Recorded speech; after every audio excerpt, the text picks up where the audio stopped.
Sea Dogs Drakkar, Game 1 of the President's Cup Finals, and Baie-Comeau came out with a strong first period. They outshot the Sea Dogs 7-4 in the early going before the Sea Dogs could manage a goal. Mathieu Corbeil had to be sharp early. St. John's first goal comes off the stick of Charlie Coyle. Roussel and Phillips setting him up, knocking in his own rebound as he's being knocked to the ice, much to the delight of his family and friends there in Coyle's corner visiting from Massachusetts. Early in the second period, Charles Roussel tipping one home for a power play goal. That made it 1-1.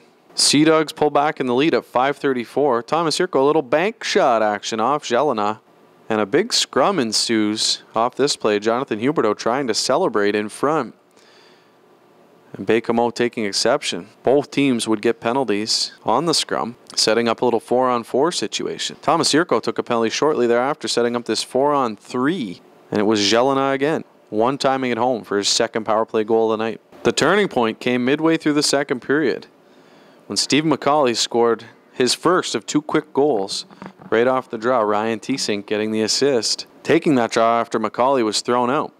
Just 33 seconds later, MacAulay plays a little bank shot of his own off the goaltender's back. 2 goals in 33 seconds, the second fastest in Sea Dogs playoff history. Things opened up from there. Tomas Jurco was denied by Cataret's right pad. This goalie, 16 years old, backstopping the Baie-Comeau Drakkar. Phillips finally broke through to make it 5-2 after Galiev walked out from the corner. Throwing it in front, Phillips able to convert on the rebound. Baie-Comeau had a great chance to get back within 2 when J.P. Caron got in behind the defense. The goalie's best friend helped out Corbeil as Caron put it off the left post, and then Corbeil made a great save of his own, sliding over to the right, sticking out that blocker. Corbeil finished with 20 saves on the evening. And the Sea Dogs come back down and make it 6-2 on Galiev's after a nice little move around the net by Phillips. Comes out front to Galiev. He scores to make it 6-2. Only a minute 14 left in the second period. A real back-breaking goal for Baie-Comeau gave the Sea Dogs a 4-goal lead heading into the intermission.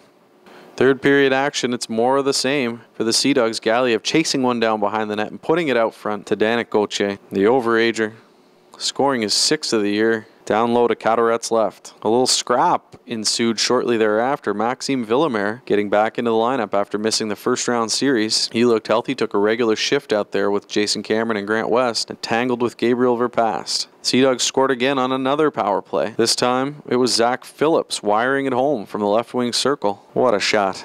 And the end of Cataret's night there as the 16-year-old gave way to veteran Jimmy Appleby. Appleby had about the same luck though. Durapo down low to Jurco with a great cross-ice feed to Ryan Tesink. He scores a goal to go with his 2 assists on the night. Baie-Comeau did get one more on the board as Lucas Single fired a shot through a crowd, beating Corbeil for the game's final margin of 9-3. The Sea Dogs take Game 1 of the President's Cup quarterfinal. Game 2 is set for Saturday. Visit www.stjohnseadogs.com for tickets and information. Nathan White here for Sea Dogs TV, and I'm joined by Stephen MacAulay, the third star of Game 1's 9-3 win over the Baie-Comeau Drakkar. And Steve, quite a shift for you. 2 goals in 33 seconds. What was working well for you on that shift?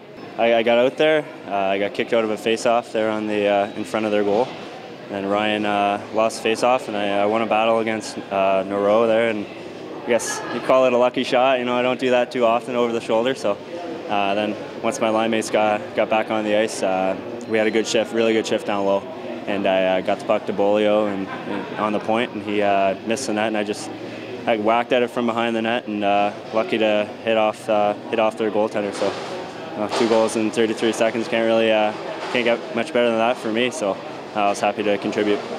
Only been done once that a Sea Dog has done better than that. Michael Kirkpatrick, 27 seconds in the 2010 final, and you tied Zack Phillips' mark of 33 seconds from last year.